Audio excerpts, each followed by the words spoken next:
Prodi S1 Keperawatan kelas 2A, Kelompok Pengabdian Masyarakat Diabetes Mellitus. Selamat menyaksikan! Dan diabetes di seluruh dunia meningkat setiap tahunnya. Pemirsa diabetes. Kenali diabetes, sang pembunuh dalam senyap. Halo, kembali lagi bersama dengan saya Wardi Manhondro. Di sini saya akan memberikan informasi mengenai seputar kesehatan dan mengedukasikan masyarakat mengenai kesehatan kita. Yang pertama di sini yaitu yang akan saya bahas yaitu mengenai penyakit diabetes. Yang mana orang masyarakat lebih tahunya yaitu penyakit kencing manis. Nah, pertama sebelum saya masuk ke sana saya akan menyampaikan terlebih dahulu yaitu pengertian dari penyakit ini dulu. Nah, penyakit diabetes ini seperti apa dan apa sih penyakit ini? Nah, penyakit ini merupakan gangguan metabolisme kronis dengan multi etiologi yang ditandai dengan kadar glukosanya yang tinggi dan disertai dengan gangguan metabolisme karbohidrat, protein, dan lipid sebagai akibat dari insufisiensi insulin atau seseorang yang apabila dia mengecek gula darahnya yaitu di atas 200 mg per dl. Baik, selanjutnya itu bagaimana dengan tanda dan gejalanya dari penyakit diabetes ini sendiri. Yang pertama yaitu poliguri, yang mana seseorang yang sering buang air kecil dengan jumlah banyak. Dan yang kedua yaitu polidusi, yang mana rasa haus yang berlebih sehingga ingin minum terus dan minum banyak. Yang ketiga yaitu polifagi, yaitu nafsu makan atau banyak makan namun tenaga tidak ada. Baik, selanjutnya yaitu kita masuk ke bagian penyebab dari penyakit diabetes ini. Nah, selanjutnya ini akan disampaikan oleh rekan saya yang bernama Rena Evelina Sianipar. Nah, selanjutnya saya Rena Evelina Borusianipar akan melanjutkan penjelasan dari materi diabetes mellitus. Nah, apa-apa saja sih penyebab dari diabetes mellitus?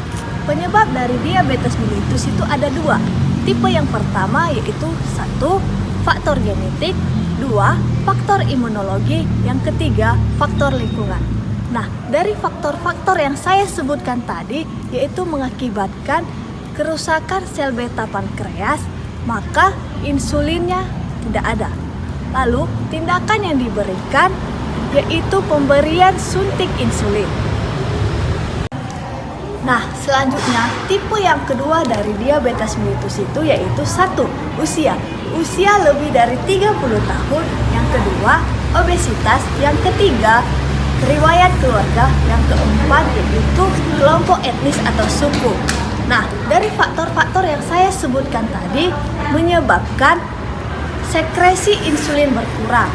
Lalu, tindakan yang harus diberikan yaitu pemberian OHO atau obat hipoglikemik oral. Tapi, jika tidak mempan, maka akan diberikan kembali pemberian suntik insulin. Nah, selanjutnya ada pola makan bagi penderita diabetes mellitus. Yang pertama, memenuhi semua kebutuhan yang penting seperti vitamin dan mineral. Yang kedua, memenuhi kebutuhan energi. Yang ketiga, mempertahankan berat badan yang wajar. Dan yang keempat, makan makanan yang rendah gula untuk mengurangi resiko komplikasi. Dan yang kelima, menurunkan kadar kolesterol. Baiklah, selanjutnya yang akan dijelaskan oleh rekan saya yaitu Maini Sarah. Baiklah, saya Maini Sarah akan menjelaskan tentang komplikasi diabetes mellitus. Yang pertama, penyakit kardiovaskuler atau gangguan fungsi pada jantung atau pembuluh darah. Yang kedua, stroke. Yang ketiga, dyslipidemia atau gangguan pada saat berjalan atau berdiri. Yang keempat, yaitu hipertensi atau tekanan darah tinggi. Yang kelima adalah penyumbatan pembuluh darah pada retenia mata. Yang keenam, yaitu penyakit ginjal. Yang ketujuh yaitu pandangan kabur. Selanjutnya yaitu penjelasan tentang olahraga yang baik bagi penderita diabetes mellitus. Terbagi dua menjadi olahraga ringan dan olahraga sedang. Olahraga ringan terbagi menjadi dua, yaitu yang pertama adalah jalan kaki yang dilakukan selama 20-30 menit per hari, dilakukan selama 3-5 kali per minggu.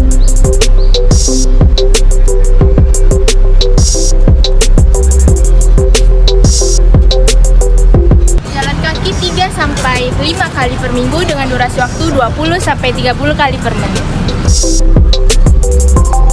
Yang kedua, jogging, yaitu dilakukan selama 30-45 menit per hari, dilakukan selama 3-5 kali per minggu.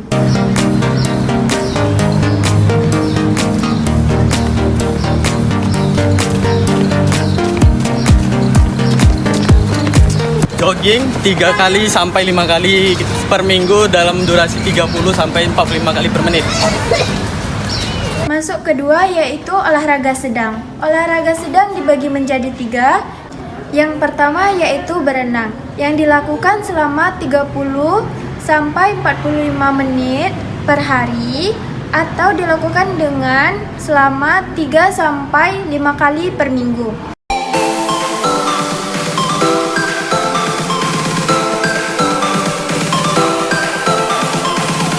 Yang kedua yaitu bersepeda, dilakukan selama 15 sampai 20 menit per hari, dilakukan dengan selama 3 sampai 5 kali per minggu. Bersepeda 15 sampai 20 kali per menit, 3 sampai 5 kali per minggu.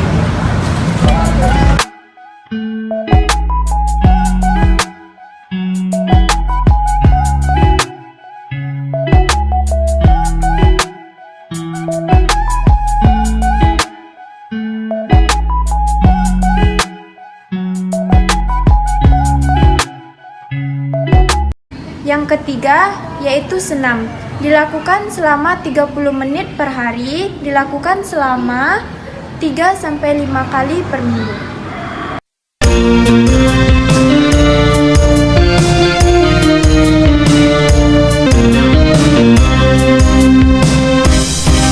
Satu, dua, tiga, ha, 5, 6, 7, ha, 1, 2, 3, ha, 5, 6, 7, ha, 1, 2, 3, 4, 5, 6, 7, 8, 1, 2, 3, 4, 5, 6, 7, 8, 1, 2, 3, 4, 5, 6, 7, 8, 1, 2, 3, 4, 5, 6, 7, 8, 1, 2, 3, 4, 5, 6, 7, 8, 1, 2, 3, 4, 5, 6, 7, 8.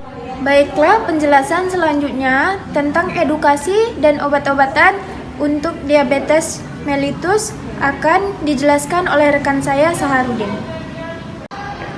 Saya Saharudin akan menjelaskan tentang edukasi untuk penderitaan diabetes mellitus.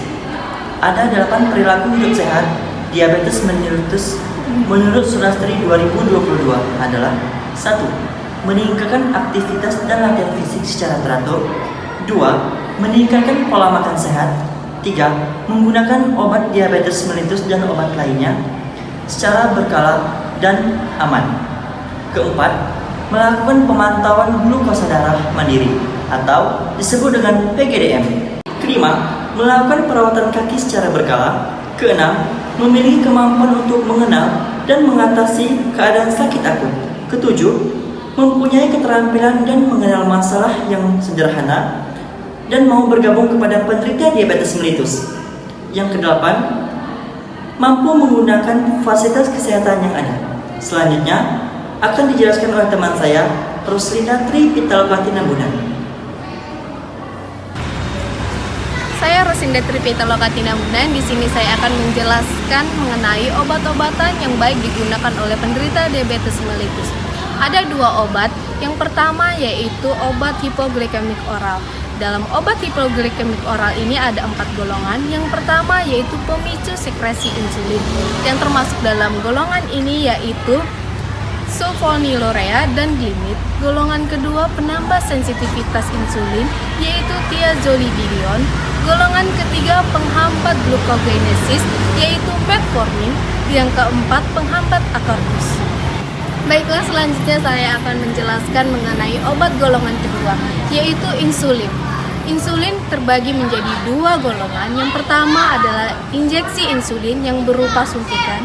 Yang kedua insulin novarapid yaitu berupa suntikan berupa pena. Sekian dari kami. Terima kasih telah menyaksikan video kami. Semoga bermanfaat. Wassalamualaikum warahmatullahi